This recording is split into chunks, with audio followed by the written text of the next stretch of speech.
Hello दोस्तों, स्वागत है आपका कमेंट्स पर चर्चा के एक ब्रांड न्यू एपिसोड में।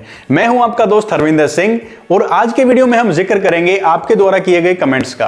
आप वीडियोस में इतने सारे कमेंट्स और अपने सवाल पूछते हैं कि हमें मजा आ जाता है उनके जवाब देकर, लेकिन उसमें एक परेशानी है, हम जवाब बिल्कुल शॉर्ट में दे पाते हैं और पूरी बात को एक्सप्लेन नहीं कर पाते हैं।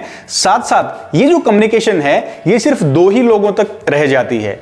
इसलिए हम ये वीडियो फॉर्मेट आपके लिए लेके आए हैं। महीने में एक दिन हम कमेंट्स पर चर्चा का एपिसोड लाते हैं और आज के वीडियो में इसी तरह हम डिटेल्ड वे में आपके कमेंट्स का जवाब देंगे। वीडियो को शुरू करते हैं बिना टाइम वेस्ट किए।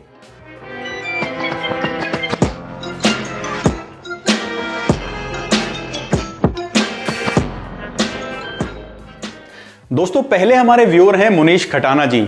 ये कमेंट करते हैं कि सर, मेरी कार को साइड से एक स्कूटी ने टक्कर मार दी और जो राइडर हैं जो एक्टिवा चला रहे थे वो इंजर्ड हो गए और अब वो अपने इलाज के पैसे मुझसे डिमांड कर रहे हैं, तो प्लीज मुझे बताइए मैं क्या करूं। देखिए मुनीश जी, बिल्कुल स्वाभाविक है कि जब हम रोड पे चलते हैं, हमारी गाड़ी रोड पे चलती है, तो एक्सीडेंट का रिस्क हमेशा बना रहता है और इसी रिस्क को कवर करने के लिए हम लोग इंश्योरेंस करवाते हैं। जब कभी भी इस तरह का एक्सीडेंट हो तो सबसे पहली बात जो हमें ध्यान रखनी है वो है इंजर्ड को सबसे पहले मेडिकल हेल्प प्रोवाइड करवाना। कई बार ऐसा होता है कि एक्सीडेंट के बाद हम किसी डिबेट में उलझ जाते हैं और जो इंजर्ड है, जिनको चोट लगी है, उसकी केयर ना करने की वजह से हमें बाद में ज्यादा नुकसान उठाना पड़ता है। तो सबसे पहले तो उन्हें फर्स्ट एड मुहैया करवाइए। उसके बाद जो भी मेडिकल कंपनसेशन वो आपसे डिमांड कर रहे हैं वो आप देखिए क्या वो उनकी जायज मांग है, और अगर आप पे कर सकते हैं तो फिर वो आपकी मर्जी है कि आप अपनी पॉकेट से भी उन्हें पैसे दे सकते हैं। लेकिन अगर आप चाहते हैं कि एक भी रुपया आप अपनी पॉकेट से पे नहीं करेंगे, सारा claim amount insurance company bear करे, तो उस केस में आपको एक क्लेम इंटीमेट करना होगा अपने इंश्योरेंस कंपनी में। आपको सारा एक्सीडेंट और जो नुकसान हुआ है, जिनको चोट लगी है, वो सब ब्यौरा इंश्योरेंस कंपनी को बताना होगा और उसके बाद क्लेम की प्रक्रिया शुरू हो जाएगी। एक थर्ड पार्टी जो क्लेम है उसकी प्रोसेस लीगली प्रोसीजर के थ्रू होकर गुजरती है, यानी कोर्ट द्वारा इसका फैसला ज्यादातर किया जाता है। तो इस बात का भी आप ध्यान रखें कि आपको इसमें चार्जेस भी बियर करने पड़ सकते हैं, जैसे कि एडवोकेट की फी है या फिर जिस भी कोर्ट में हियरिंग होगी वहां पे आने जाने का आपका खर्चा है, और आपको अपने सारे डॉक्यूमेंट्स भी सबमिट करने ही होंगे। क्योंकि थर्ड पार्टी क्लेम्स में तकरीबन कोर्ट ही डिसाइड करता है कि इंश्योरेंस कंपनी कितना क्लेम पे करे किसी भी पीड़ित इंसान को। तो इन बातों को सबको कंपेयर करके, एनालाइज करके आप फाइनल डिसीजन कर सकते हैं कि कौन सा ऑप्शन आपके लिए बेटर रहेगा, कि आप ये कंपनसेशन अपनी पॉकेट से पे करें या फिर आप इंश्योरेंस कंपनी को पे करने दें। दोस्तों, अगला सवाल पूछा है हमारे व्यूअर शुभम सच्चन जी ने।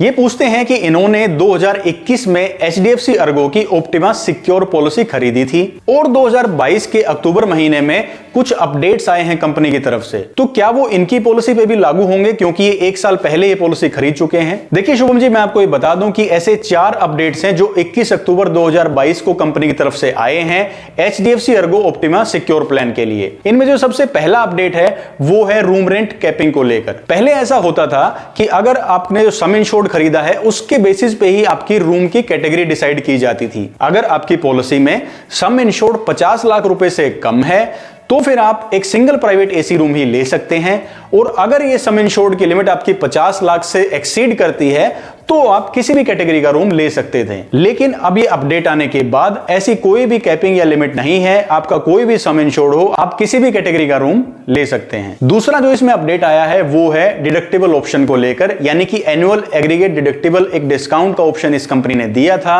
उसमें आप कोई भी एक सम चूज कर सकते हैं, जैसे कि 25,000, 50,000 या 1 लाख रुपए का कोई भी क्लेम आता है पूरे साल में, पहले आपको ये अमाउंट पूरा अपनी जेब से पे करना होगा, उसके बाद ही इंश्योरेंस कंपनी आपका क्लेम का कवरेज शुरू करती है और इसके बदले वो आपको प्रीमियम में अच्छा खासा डिस्काउंट देती है। अब इसमें क्या होता था कि आपको पॉलिसी खरीदने से पहले ही ये डिसाइड करना होता था कि आपको एग्रीगेट डिडक्टिबल डिस्काउंट चाहिए या नहीं। उसके बाद आप इसको पूरी लाइफ टाइम में इस डिसीजन को चेंज नहीं कर सकते थे। लेकिन ये अपडेट आने के बाद आप इसे चेंज कर सकते हैं, यानी अगर आपने पहले ये चूज कर लिया कि एग्रीगेट डिडक्टिबल आपको चाहिए है तो आप उसे बाद में हटवा सकते हैं, लेकिन उसके लिए कंडीशन है कि कंटिन्यू 5 साल की पॉलिसी आपकी हेल्थ इंश्योरेंस की ये ऑप्टिमा सिक्योर प्लान आपको कंप्लीट करना है, उसके बाद ही आप इसमें चेंजेस कर सकते हैं। तीसरा जो इसमें अपडेट आया है वो आया है नो कॉस्ट EMI को लेकर, यानी कंपनी फ्लेक्सिबल ऑप्शंस आपको देती है प्रीमियम को पे करने के लिए, जैसे कि एनुअल, हाफ ईयरली या क्वार्टरली भी आप ये प्रीमियम पे कर सकते हैं। तो उसमें क्या होता था कि पहले अगर आप एनुअली पे करेंगे आपको कम अमाउंट पे करना होता था, हाफ ईयरली में कुछ उस पे लोडिंग लग के यानी कि डिस्काउंट कम हो जाता था, अमाउंट बढ़ जाता था, और क्वार्टरली में ये अमाउंट और भी बढ़ जाता था, यानी सबसे महंगा आपको क्वार्टरली ऑप्शन पड़ता था। लेकिन नो कॉस्ट ईएमआई आने के बाद अब तीनों का ऑप्शन सेम ही रहेगा। मान लो अगर आप एनुअली 10,000 रुपए पे करते थे अपनी पॉलिसी के लिए, तो हाफ ईयरली आपको 5,000 रुपए पे करने होंगे और क्वार्टरली आपको 2,500 रुपए ही पे करने होंगे। यानी अपने प्रीमियम को ब्रेक करने के लिए आपको कोई एडिशनल कॉस्ट नहीं बियर करनी पड़ रही है। वो नो कॉस्ट ईएमआई का अपडेट अब लागू हो गया है। और दोस्तों जो फोर्थ अपडेट है वो है प्रो राटा कैंसिलेशन। यानी पहले कंपनी ने एक स्लैब फिक्स कर रखा था, अगर आपको पॉलिसी कैंसिल करवानी है तो 1 महीने के बाद आपको 15% पैसे कट करके वापस कंपनी देगी, 2 महीने के बाद कुछ अलग और ज्यादा परसेंटेज कट करके कंपनी पैसे वापस देगी, ऐसे ही 4 और 6 महीने के भी और ज्यादा परसेंटेजेस कंपनी ने फिक्स किए हुए थे। लेकिन ये अपडेट आने के बाद पूरे साल में से जितने दिन आपने पॉलिसी यूज की है उनके रेशियो में ही प्रीमियम का पैसा काट के अगर आप पॉलिसी कैंसिल करवाते हैं, बाकी पैसा आपको कंपनी रिफंड कर देगी। ये जो पहले वाला जो स्लैब था महीने के हिसाब से, ये अब एप्लीकेबल नहीं है HDFC ERGO optima secure plan में। अब ये तो मैंने चारों अपडेट्स आपको बता दी हैं जो 21 अक्टूबर 2022 के बाद से लागू हो गई हैं। लेकिन शुभम जी का सवाल ये था कि इन्होंने जो 1 साल पहले पॉलिसी खरीदी है क्या ये उस पर भी एप्लीकेबल है? जी सर, बिल्कुल एप्लीकेबल है, चारों बेनिफिट्स एप्लीकेबल हैं, लेकिन ये पॉलिसी के बीच में एप्लीकेबल नहीं होंगे, यानी मिड टर्म इनको अप्लाई नहीं किया जा सकता। जब आप अपना अगला रिन्यूअल करवाएंगे उस टाइम से फ्रेश पॉलिसी के साथ ये सारे बेनिफिट्स आपकी पॉलिसी पे एप्लीकेबल हो जाएंगे। नेक्स्ट हमारे व्यूअर हैं अनिल प्रजापति जी। इनका सवाल है कि इनका व्हीकल जो है वो 2010 मॉडल है और इनके पास डिजिट की एक कॉम्प्रिहेंसिव पॉलिसी है। तो ये जानना चाहते हैं कि इनको क्या क्या कवरेज मिलेगी और क्या क्या चीजें कवर नहीं होगी। एनसीबी इनका 50 यानी नो क्लेम बोनस 50% है। देखिए अनिल जी, एक कॉम्प्रिहेंसिव नॉर्मल कॉम्प्रिहेंसिव पॉलिसी में कुछ चीजों का पूरा अमाउंट आपको क्लेम के तौर पे मिलता है और कुछ पार्ट्स का कुछ परसेंटेज कट करके ही कंपनी आपको पे करती है। एग्जांपल के लिए मैं आपको बताता हूं, ग्लास अगर कोई पार्ट है, ग्लास का यानी कांच का अगर कोई भी पार्ट है, उसका 100% क्लेम आपको मिलेगा, जो भी उसका एमआरपी है। नॉर्मल कॉम्प्रिहेंसिव पॉलिसी में पूरा क्लेम मिलता है।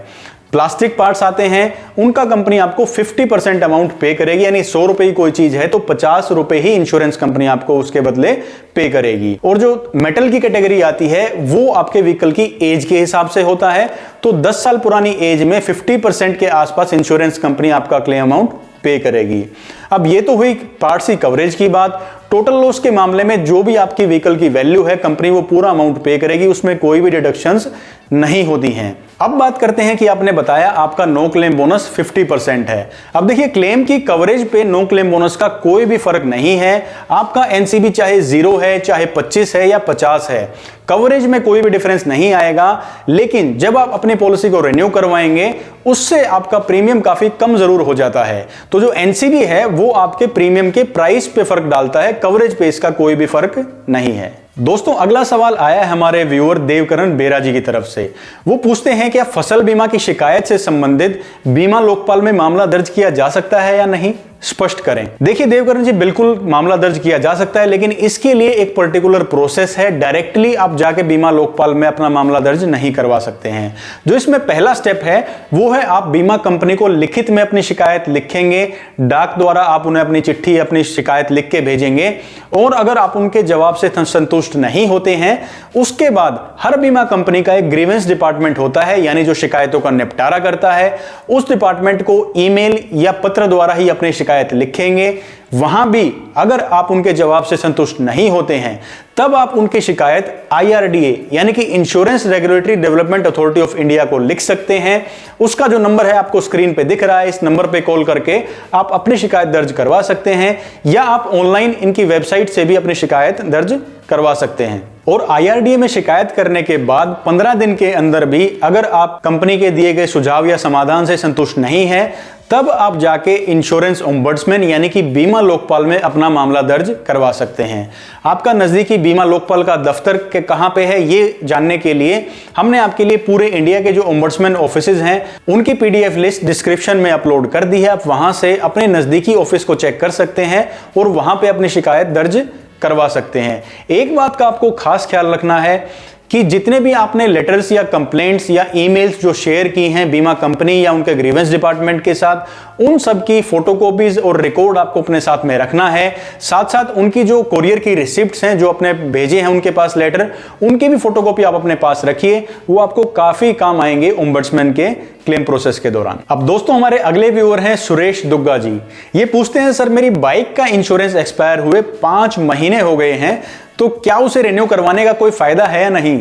देखिए सुरेश जी, आपका जो रिन्यू ना करवाने का जो डिसीजन है ये कितना फायदेमंद और कितना नुकसानदेह रहेगा ये तो आने वाला टाइम ही बताएगा। फिलहाल हम इस वीडियो में ये एनालाइज कर सकते हैं कि क्या क्या रिस्क है और कितने पैसे आपने बचाए हैं इंश्योरेंस रिन्यू ना करवा के।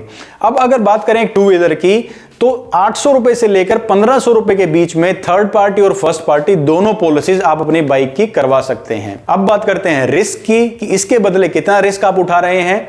सबसे पहला तो यह है कि किसी भी मोटर व्हीकल को इंडियन रोड्स पे ड्राइव करने के लिए मिनिमम थर्ड पार्टी पॉलिसी होना तो मैंडेटरी है। अगर आपके पास एक इंश्योरेंस पॉलिसी नहीं है तो आपका व्हीकल इंपाउंड भी हो सकता है और चालान होना तो तय है। चालान की कॉस्ट होगी 2000 से 5000 रुपए के बीच में। दूसरा रिस्क, अगर आप अपना व्हीकल ड्राइव कर रहे हैं और अगर कभी ना करे भगवान कोई दुर्घटना हो जाती है और आपके व्हीकल के रिपेयर्स की कॉस्ट आती है, वो भी आपको अपनी जेब से बेयर करनी होगी।